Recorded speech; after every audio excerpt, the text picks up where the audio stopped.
اسحاق علیہ السلام کی اولاد میں ہے نا یہ لوگ بنی اسرائیل، تو کہتے ہیں جو ذبح ہوئے تھے وہ اسحاق علیہ السلام تھے، اسماعیل علیہ السلام نہیں تھے۔ وہ اسی پٹی پڑھاتے ہوئے اتنے سال ان کے گزر گئے۔ میں ایک آیت پڑھتا ہوں جس سے پتہ چلے گا آپ کو کہ حضرت اسماعیل علیہ السلام حضرت ابراہیم کے بڑے بیٹے تھے، پہلے وہی تھے، اور جو پہلا بیٹا تھا اسی کی قربانی ہوئی ہے، یہ بات پکی ہے۔ جیسے کہ حضرت ابراہیم علیہ السلام کی یہ دعا قرآن میں، الحمدللہ الذی وہب لی علی الکبر اسماعیل و اسحاق، تمام تعریفیں اس اللہ کے لیے جس نے بڑھاپے میں مجھے اسماعیل دیا اور اسحاق دیا، یعنی حضرت سارہ سے پھر حضرت اسحاق بھی پیدا ہو گئے بعد میں، لیکن پہلے کون پیدا ہوئے؟ حضرت اسماعیل۔ اب دوسری بات یہ بھی ہے کہ حضرت سارہ کو بیٹا نہیں تھا، تبھی تو حضرت ہاجرہ سے نکاح ہوا اور بیٹا ہوا، اس کے بعد پھر حضرت ابراہیم مکہ چھوڑ کر کے آئے۔ یہ سارے معاملات کیوں ہوئے؟ اس لیے کہ حضرت سارہ سے کوئی اولاد نہیں تھی، ہاں بعد میں حضرت سارہ سے حضرت اسحاق علیہ السلام پیدا ہوئے۔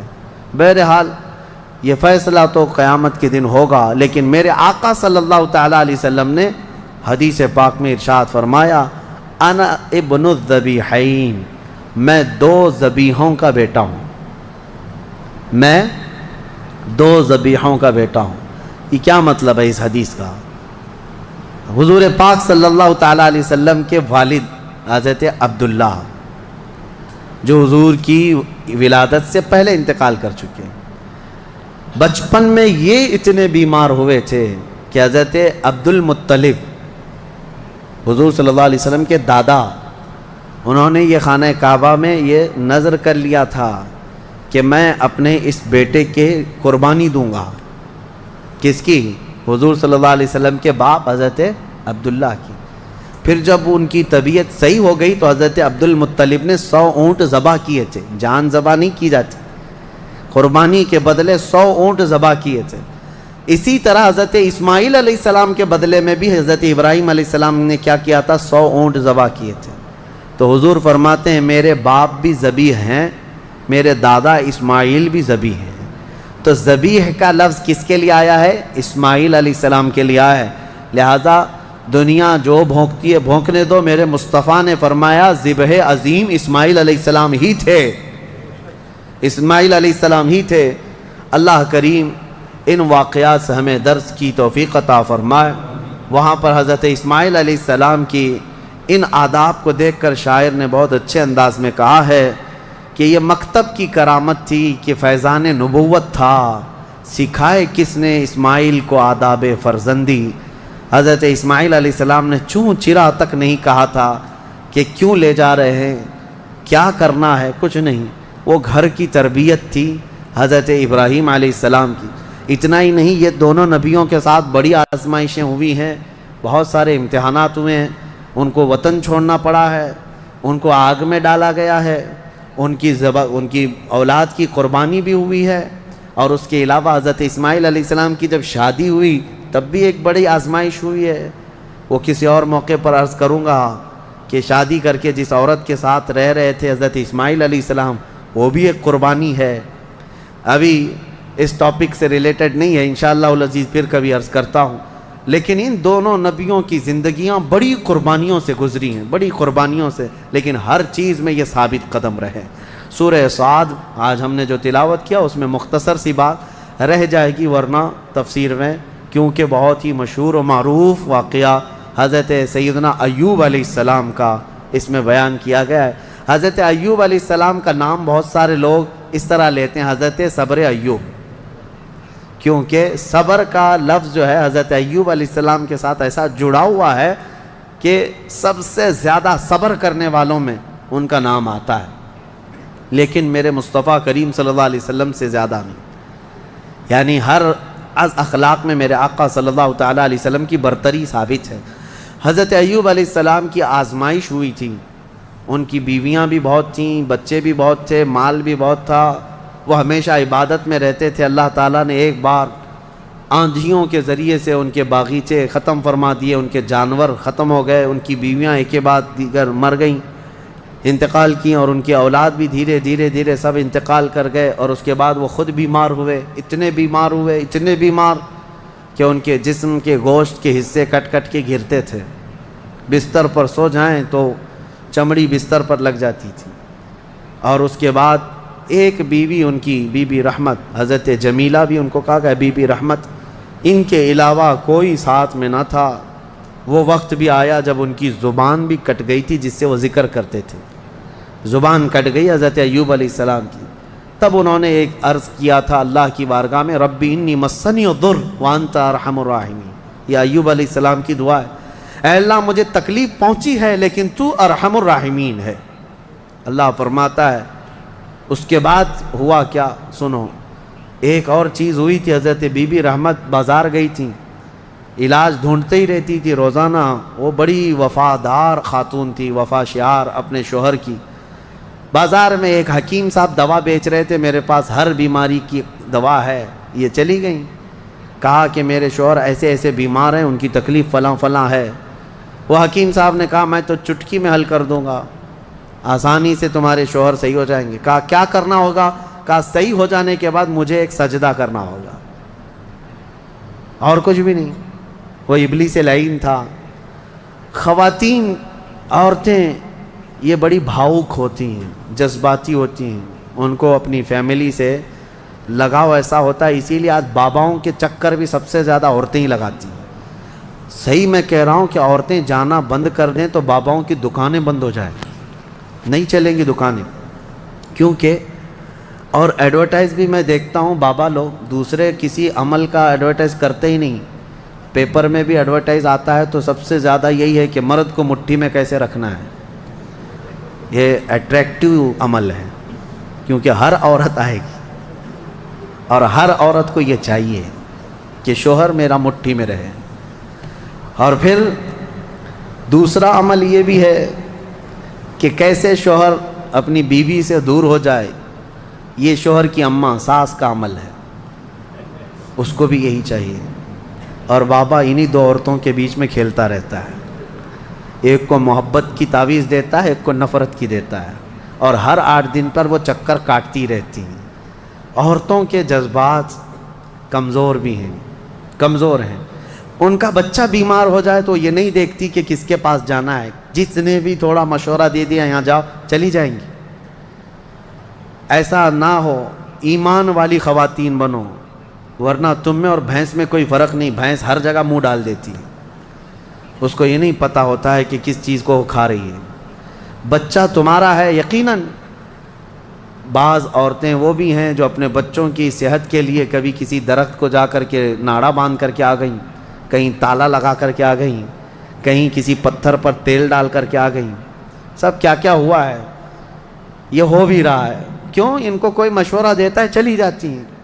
ایمان مضبوط رکھو، اللہ ہی شفا دینے والا ہے، اور جائز طریقے سے، حلال طریقے سے اگر کوئی چیز ملتی ہے تو بالکل علاج کرو، بالکل علاج کرو، ہم یہ نہیں کہتے، لیکن یہ نہیں کہ کسی نے مشورہ دے دیا تو اپنے بیٹے کو گائے کا پیشاب بھی پلا دیا، پیٹ درد صحیح ہو جاتا ہے تو آج وہ کنیا بابا کا پیشاب تو بکتا ہی رہتا ہے، تو بہت سارے لوگ اس میں بھی پریشان ہیں۔ پہلے تو ڈائریکٹ گائے کا لیتے تھے، اب پاکٹ میں آ رہا ہے تو لوگوں کو ایسا لگنے لگا کہ شاید اب کچھ اس میں اپ گریڈ ہو گیا ہے پیشاب، اور یہ صحیح میں دوا کا کام کرتا ہوگا، کیونکہ آج یہاں دیکھ رہے پوری دنیا ہنس رہی ہے، آپ ہی نہیں، پوری دنیا ہنس رہی ہے، پورا عرب، امریکہ، اور جس کی یہ اقتدا کرتے ہیں پیچھے بھاگتے ہیں، یورپ بھی ان پر ہنستا ہے کہ یہ گوبر اور پیشاب کے پیچھے کیسی ہے قوم۔ ہاں کبھی اس کو کوہ نور بتا دیں، کوئی کینسر کا علاج بتا دیں، کورونا کا علاج بتا دیں، عقل سے کچھ نہیں ہے۔ لیکن میں اپنی عورتوں سے کہنا چاہتا ہوں، تمہیں کوئی بھی اس طرح کا مشورہ دے تو بھاگ مت جانا، ابلیس یہاں پر الگ الگ لباس میں ہے، الگ الگ لباس میں ہے، ہزاروں رہزن ہیں لباس خضر میں۔ یہاں حضرت بی بی جمیلہ، بی بی رحمت آئیں اپنے شوہر کے پاس، کہیں مبارک ہو تمہارا علاج مل گیا، ایک بڑے حکیم صاحب ہیں وہ علاج کر دیں گے۔ حضرت ایوب علیہ السلام نے کہا ہمارے پاس اجرت دینے کے لیے تو کچھ ہے نہیں، کیا دیں گے؟ کہا کچھ نہیں دینا ہے، آپ صحیح ہو جائیں گے تو ان کو ایک سجدہ کرنا ہے۔ وہ حضرت ایوب علیہ السلام جلال میں آئے، بیماری کا عالم میں، کہا قسم خدا کی اگر میں صحیح ہو گیا تو تجھے 100 کوڑے ماروں گا، اس لیے کہ تو ابلیس کے پاس گئی تھی، حکیم کے پاس۔ تو گائس یہ تھی ان کی ویڈیو مفتی صاحب کی، اور انہوں نے سورہ یاسین کا یہی بیان دیا ہے کہ مسلسل جادو ٹونے کے پیچھے عورتیں لگتی ہیں اور اپنا ایمان کمزور کر کے ان سب کے پیچھے بھاگتی ہیں۔ تو باقی میں عورتیں ہی جو ہوتی ہیں جو سوچتی ہیں کہ کچھ چیزیں ہیں ہم کسی کی حد سے جو چاہتے ہیں کرا لیں، تو یہ سب چیزیں واقعی میں بہت غلط ہے، اور اللہ کو بس ہماری ان چیزوں سے ہمیں دور رکھیں، محفوظ رکھیں۔ اور ان کا سورہ یاسین کی طاقت کا یہی بتایا ہے اس میں کہ سورہ یاسین کو پڑھنے سے ہم ہر چیزوں سے محفوظ رکھیں گے، شیطان سے، بیماریوں سے، ہر چیز سے شفا ہے سورہ یاسین۔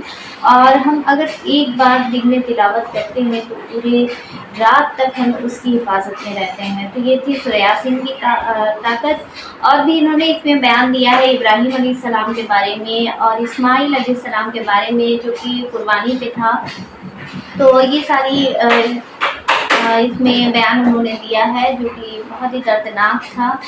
اور واقعی میں یہ واقعہ بہت ہی سن کر عجیب ہوتا ہے، انسان بھی بہت زیادہ سوچ میں پڑ جاتا ہے کہ اس ٹائم کا منظر کیا تھا جب وہ اپنے بیٹے کو لے جا رہے تھے۔ اور یہ تو ہمارے پیغمبر ہی ہیں، ہمارے رسول ہی ہیں جو ایسا کر سکتے ہیں، ہم لوگ تو سوچ کے بھی کام جاتے ہیں ایسی چیزیں۔ تو یہ اللہ کا حکم تھا جس میں انہوں نے اس امتحان میں پاس بھی کیا اس چیز کو۔ تو اللہ رب العالمین ہمارے جو بھی حکم دیتے تھے اسے پورا کرتے تھے، تبھی آج ہمارے اسلام میں ان سب کا ایک اگزامپل رکھا گیا ہے کہ ہاں اللہ تعالیٰ نے کسی کے ساتھ کچھ بھی برا نہیں ہونے دیے ہیں، چاہے وہ کچھ بھی کراتے تھے اپنے پیغمبروں کے ذریعے یا جو بھی امتحان میں کھڑا کرتے تھے، وہ سب ہم سب کو اپنے اسلام کو بڑھانے کے لیے اور ہم سب کو ایک نیک راستے پہ چلانے کے لیے ہی انہوں نے یہ سارے امتحانوں سے لیے۔ تو یہ تھا آج کا ویڈیو، آپ کو کیسا لگا ضرور بتائیں، اور آپ سب سے یہی ریکویسٹ ہے کہ واقعی میں جادو ٹونے سے دور رکھیں اپنے آپ کو، تو بہت اچھا ہے۔ تب تک کے لیے اللہ حافظ۔